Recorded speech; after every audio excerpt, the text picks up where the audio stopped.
All right, if you'll just leave 2 of those there, that'll be perfect.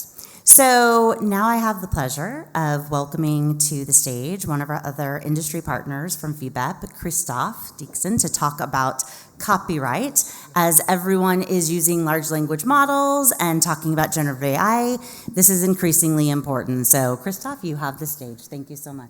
You have a mic, perfect.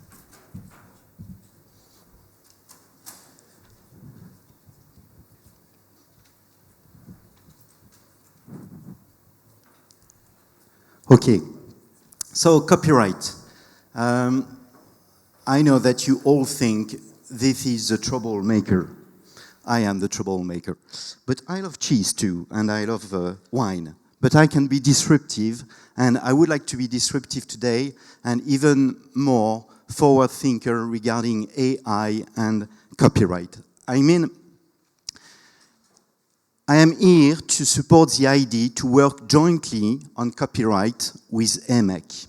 Why? Just because, firstly, we had a successful precedent in 2016 and 2019. What happened? I don't want to give you the details, and I don't want to be too legal today. But several years ago, the European Commission created a new directive, a copyright directive, to make Google, Facebook, Twitter, to make them pay a new right called neighboring rights. And we have decided jointly with EMEC to defend our interest. So concretely, we met all the stakeholders. We met the Commission, the national representative, the Parliament, and we defended our interests. In which way? We explained to them that the digital environment in our industry is already existed. So as we already pay copyright, we shouldn't pay more. This is exactly what we supported, and in the result, we had finally the honor to have our names, EMEC and FIBEP, quoted in the impact assessment of the copyright directive, saying, firstly, EMEC and FIBEP respect the author, and secondly, we shouldn't pay more than we do in an already regulated market. And this is exactly what happened. So today, the challenge is different, just because we are in a new environment called AI. So what happened with copyright and AI? I don't want to give you the details here, but you can see a map of all the legal challenges in the world between AI and publishers. In some countries, you have roundtables with governments, with stakeholders, you have discussions, but in other countries, you have legal challenges. The best well-known challenge is Microsoft versus New York Times. And I don't know if you have received a call by the New York Times, but when we started to speak about AI in the world, one of the first publishers who called me to say, what about AI and you, was the New York Times. So they are here to protect their interests. The publishers are saying something which is simple. You copy my content, so you need an authorization. This is exactly what the New York Times says to ChatGPT.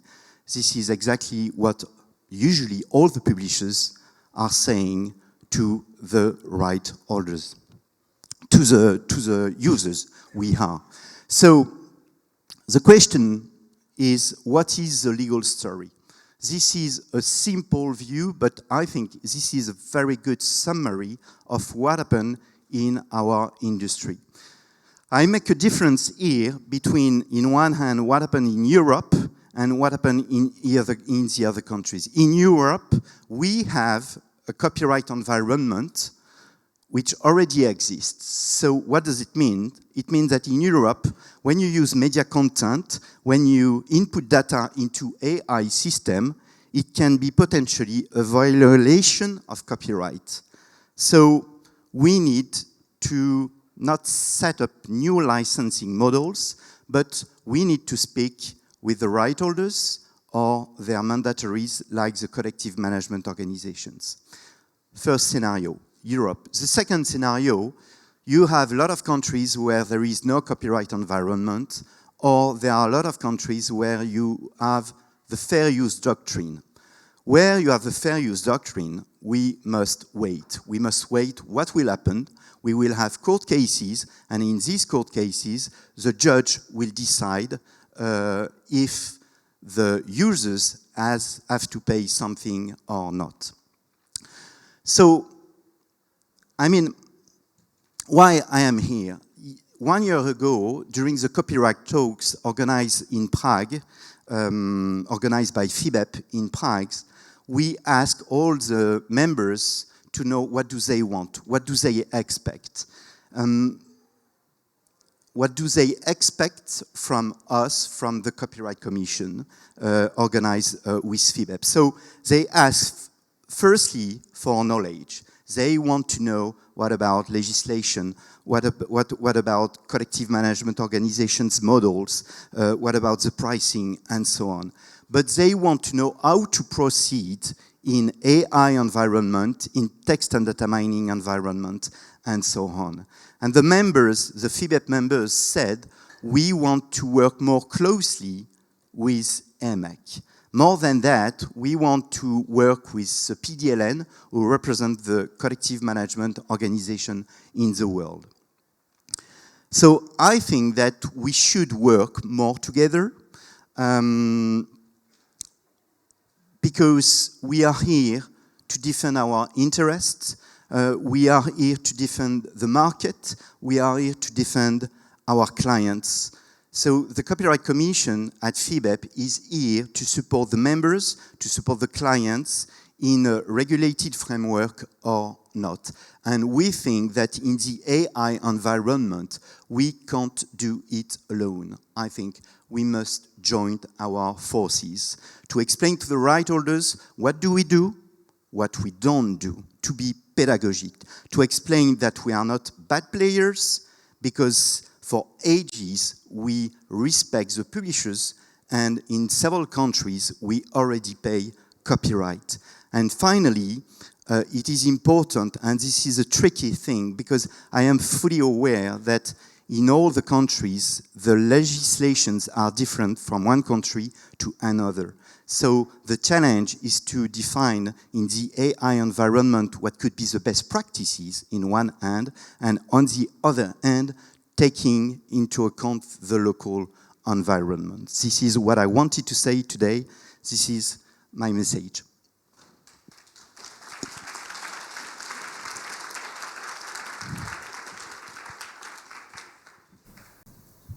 Thank you so much, Christophe. It's really important. It's increasingly important as we look at AI and how we're going to be using it. So I really appreciate you.